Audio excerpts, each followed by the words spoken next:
Hello and welcome back to another CreekCast. I'm your host, Brooks Carter, joined by head football coach Drew Carter as we come off of Game 8 and we head into what will be the final homestand of the season for our Colts and final two games of the regular season, in fact, as we finish up at home with our homecoming game against North Murray, and then we'll have senior night next week against Ringgold. And Coach, coming away with, we've lost a few games this year, but none more heartbreaking than the one Friday night over at Union County. That was a game that, we've been in.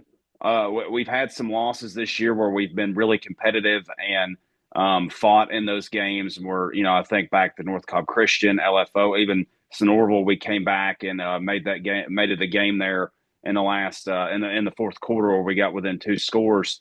But we led almost the duration of that game. We took the lead early in the second quarter and held it all the way up until the final, 4 or 5 minutes of the ball game. And it was a really disappointing loss. And I'm sure that made for a long bus ride back over to Varnell. And I guess just kind of start out with your overall thoughts of that and how you address the team after a heartbreaking loss like that. Well, it was hard to say much after the game. It really was because I could sense the emotions of the team, and I didn't want to give an emotional response to the guys. So I kind of kept it short with them right after the game. The bigger, I guess, more thought out response was on Monday when we met as a team to do a game install and those kinds of things.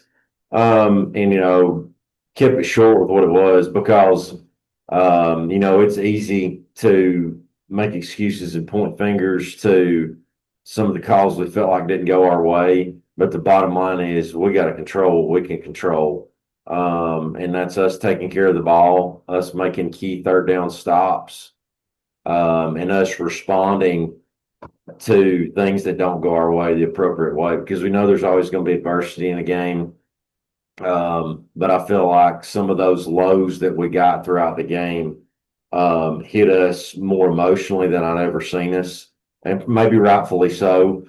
And that's a learning process for us with some guys that are still relatively inexperienced, especially in being in a game like that. And we allowed it to take too much of a toll on us. Yeah, 10-6 was the score. Pretty much that was the score for about 2.5 quarters. Or I say it was the score for about 2.5 quarters. We were in the lead for about 2.5 quarters. We went up 7-6 early in the second quarter, and then added a field goal later on in the second quarter, which kept us at that 10-6 score throughout most of the contest. Offensively, you came out Friday night and moved the football really well in the opening drive. Wyatt Mann had a big night, and it started on the opening drive. He had a 40-plus yard catch that got us down into scoring territory, and then had a couple of penalties, or had a penalty and a sack that kind of backed us up once we got down there, but still got ourselves into field goal range with a makeable field goal, just not able to convert. So came away empty-handed on the opening drive when you felt like you were going to get points there. But, statistically, especially in the first half, we really dominated the football game. We moved the football up and down the field and put together a couple of scoring drives, and were able to take that 10-6 lead into halftime. And it really felt like we were going to have an opportunity to build on that. What were kind of your overall thoughts on the first half and how well the team played? Well, there was a lot of good, but there's enough bad because you mentioned penalty, sack, missed field goal in the red zone, and then Union County made a good play at the end of a long Tyler Douglas run that was about to get us into scoring territory there. So you feel like we left maybe 10 or 14 points on the board in the first half, with our defense playing really well. And made Union County earn everything they had up to that point. They had the one kind of bust from our secondary where they got the ball over our head, but outside of that, really had them shut down for them throughout the first half and a lot of the second half as well. So, but at halftime, that's kind of where we thought we were there, with some missed opportunities, and kind of fed into that with the energy of there's a lot more we could have right here, so let's go get it. But again, weren't able to make those things happen, but felt really good where we were at that point in the game. Yeah, and the 6 points for Union County, even coming off one of those turnovers that set them up with a short field. It's not like they really moved the football with long drives on us.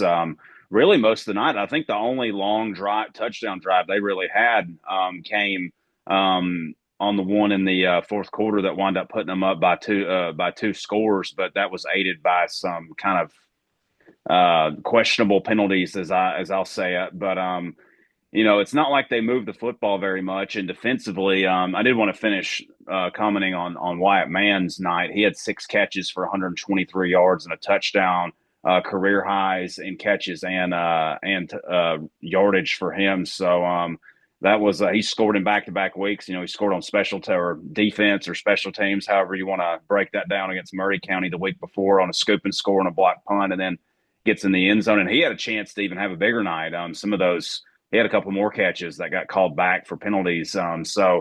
Nonetheless, he had a really good night. We've had receivers go over 100 yards in back-to-back weeks now.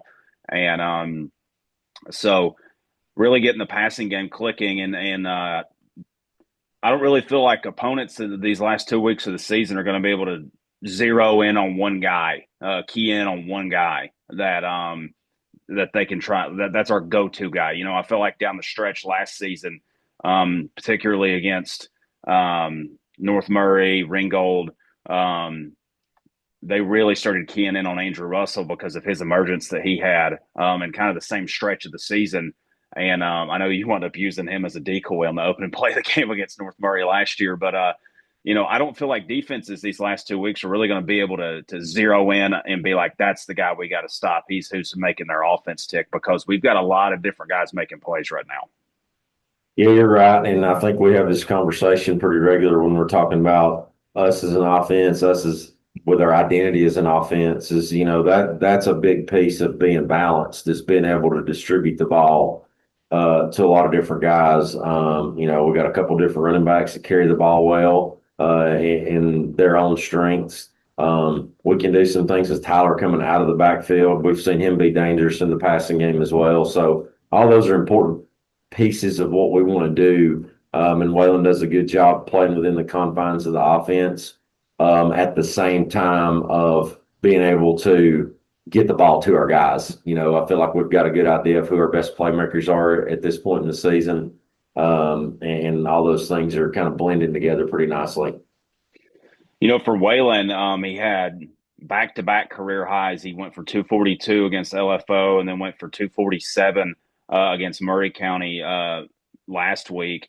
Didn't quite have the yardage total again, but he had his most efficient game of the season, 13 of 19, career high in completion percentage, 68.4%, almost up at that 70% mark, which is that's a really positive sign. Got his season total back up over 50%, which I'm sure is a pleasant thing for him. And I know with you being the quarterback coach, you like to see that completion percentage on the right side of 500 there. So he looked really comfortable throwing the football. He didn't get quite as many running opportunities, but as you mentioned, Tyler had a big night. He got close to 100 yards again. He's had for three straight weeks now. He's been around that 100-yard mark or exceeded it, as he's had more rushing yards in the last 3 games than he did in the first 5.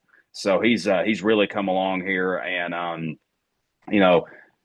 think that also kind of coincides with what you and I talked about during the pregame show on the Coahulla Creek Sports Network Friday. Of we're starting to see some really big offensive outputs, our best offensive outputs of the season, and I think that has coincided with you're kind of done tinkering with the offensive line and you found your best 5 up front right now.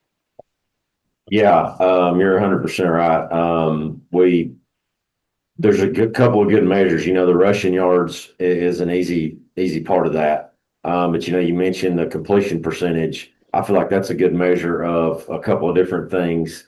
Obviously, Waylon making the right reads and throwing the ball accurately. Our receivers running good routes, getting themselves open and making plays. But then us having time to make those things happen with our pass protection. So all those things go. And, to your point, we thought we were going to have Tyler Collier ready, and he got out there in pregame in that growing strain. He couldn't do a few things that we needed him to do, and he ended up being a game time decision as not being able to play. So still a little bit of tinkering there, but we do feel like we're settled in, and he's back at practice this week. So hopefully, to your point there, we will be solid in having those five guys and make us even more explosive, even more consistent this week.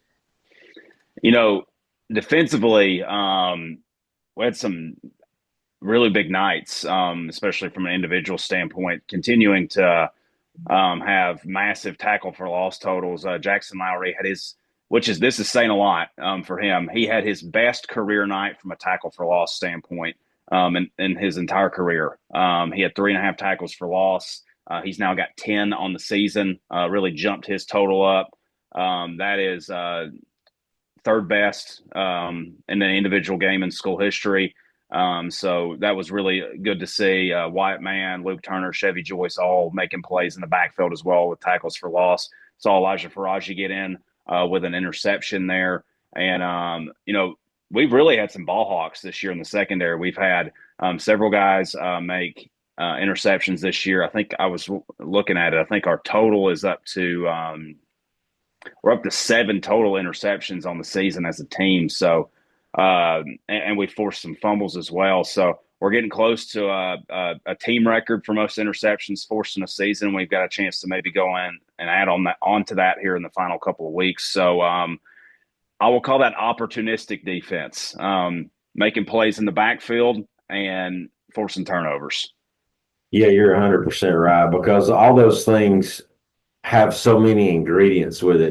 Being where you're supposed to be, fundamentally sound, playing fast and physical being, the biggest parts of that. But I've always said that, the best teams I've ever seen or the best teams I've ever coached with, when the ball's on the ground or you get pressure on the quarterback and they make a bad throw or you get a tip ball, it just seems like they always come down with it. I'm not saying that's the case for us this year to a T, but that has certainly happened more times than not for us. We've been able to get that ball out a lot. We've broken on the ball really well. And I feel like I don't think our sack numbers are going to take anybody's breath away or anything, but we affect the quarterback in the sense of we're around his feet. We're making him throw, backpedaling. We're making him uncomfortable and making fast reads. And we see that with us being able to force some interceptions.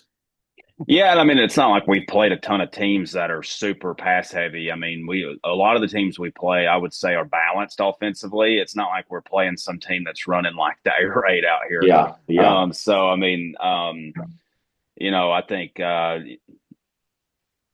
I mean, if you love sacks, then it's not necessarily the day.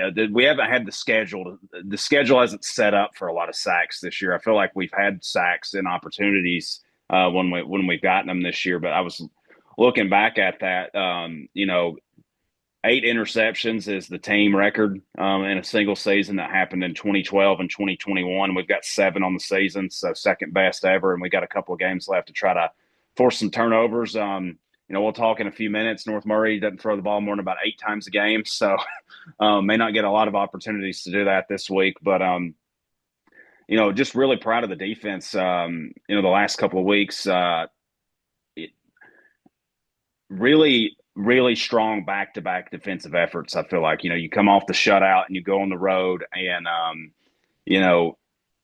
don't give up a ton of yardage. I think the total in the game for I was trying to find it here. Total yardage, they wound up with only 234 yards of total offense in that game, and they did not.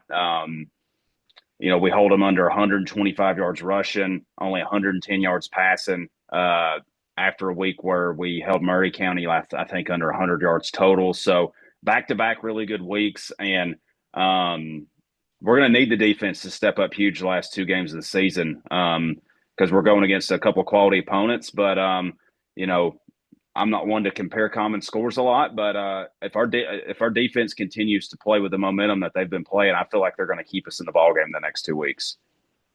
Yeah, they're playing faster than I've seen them all year. And I think some of it is they've got a nice rotation of where they're going. You know, you mentioned Luke Turner, who's kind of had to be a Swiss Army knife, for lack of a better term, on the defensive side. When we've had some guys banged up, he's had to play defensive end, defensive tackle. But he's best when we can have him at outside linebacker and then swing him in there at some of those spots. And that's where he's been very helpful, very useful for our team the last couple of weeks. And you continue to see Branson Lowry continue to get more comfortable at that inside linebacker spot and making plays at the line of scrimmage or behind the line of scrimmage. And you know what Jackson Lowry and Chevy Joyce are doing, and that's making those guys in the secondary's job even easier each and every week. So the fact that they're confident in what they're doing and playing with the kind of speed and physicality that they are is going to give us a chance. So that's been the message this week. You know, continue to build on that and play with those characteristics, and that's going to give you a chance. Let's take a moment to thank our corporate sponsors here, as we usually do every week. We'll start with S&M Auto Repair and Towing, Hernandez Roofing, Mohawk Industries, the Todd Nelson Foundation, Engineered Floors, Keller Williams, the Blankenship Team, Lowry Tree Service, Precision Seamless Guttering, Selling North Georgia, Smoky Mountain Wood Products, Textile Rubber, Phoenix Roofing Systems, Dairy Queen, and Trinity Barbecue. So, Coach, finishing with a couple of games at home, and we'll just talk about the game coming up this week. You know, homecoming, kind of late in the year. I know initially with the way our schedule's kind of set up, we only have kind of one. We only had one home game in like kind of that middle portion of the season, and it happened to fall the week of fall break, so you couldn't really have all the homecoming festivities and stuff that you usually have. In fact, the homecoming dance was last weekend. But we'll be kind of commemorating all of the other homecoming festivities throughout the week this week, including Friday night at halftime, where they'll crown the homecoming king and queen and all that stuff. But really good football team coming to town with North Murray. It's a nice little regional rivalry that we've had. Another team that we've played almost every single year. I think the only time we didn't play them was a couple of years ago when they went down to 2A and we stayed up in 3A and 22 and 23. But this is one of the better North Murray. I mean, it is statistically. I won't say they're the best North Murray team because I think that one in 2019 might have an argument against that. But on paper, they've started better than any other school, any other team in school history. They're 8-0. They're ranked 7th in the state, and you know, they've got a Hudson Hewlett kid is really a catalyst for that whole team, and he's a great football player. Outside of him, what do you see from this team that presents challenges? The way that I describe their team is they've got a lot of really solid, really good high school football players, and then they've got a quarterback that elevates everybody around him. And that's what you expect and what you hope from a really good player is not just that he's making plays, but he elevates everybody else's play. He makes them believe in themselves. He makes them a better team. You know, and that's on both sides of the ball because he plays almost every snap at safety as well. So just a really good football player, and he kind of gets everybody rallied around his energy. And it's pretty infectious and it makes him hard to handle because he's a really good player, and they got a lot of other guys that believe in what they're doing and play within their system well. You know, last year this was a game that was really competitive, especially throughout the first half, and you know, even in the second half, we had, you know, I feel like we were a missed call away from a touchdown that would have put us within 7 points in the third quarter there. Should have been a pass interference call against North Murray. I think Andrew Wallace would have had himself another touchdown catch last year. But that was a competitive game, and they eventually pulled away at the end. So our guys have seen themselves have some success against a quality team like and I know they're even better than they were last year. But we get them at home. We played really well at home this year. You know, I feel like with us having the game at home, the games at home to wrap up the season, with as well as we played at home this so far this year, we're 2-1 at home. The other game we led at halftime. You know, How excited do you feel like our guys are to come out and wrap up this season with this homestand? Well, to the point you were making, when I meet with the captains on a weekly basis, they tell me how much they enjoy being here at home. You feel like we do a good job with our atmosphere here, with everything that goes into it. So they feed off that energy, and they love being here at Colt Stadium and here in Varnell. So that is a big piece of it. They got a lot of confidence here, and they're comfortable here. Um, but then, as far as who we're hosting, you got to be honest with them as a head coach. It's a big challenge and it's a big opportunity because you don't get to go play this quality of opponent every single week, and you don't get to host them um, every single week. So you got those things in front of you because when you're an athlete, when you're a competitor, you want to go against the best to kind of see where you are. And that's where I left it with them on Monday. And kind of we've got our keys in place of what we got to do to give ourselves a chance to be competitive. And it'll be on can we do those things um, to try to give ourselves an opportunity.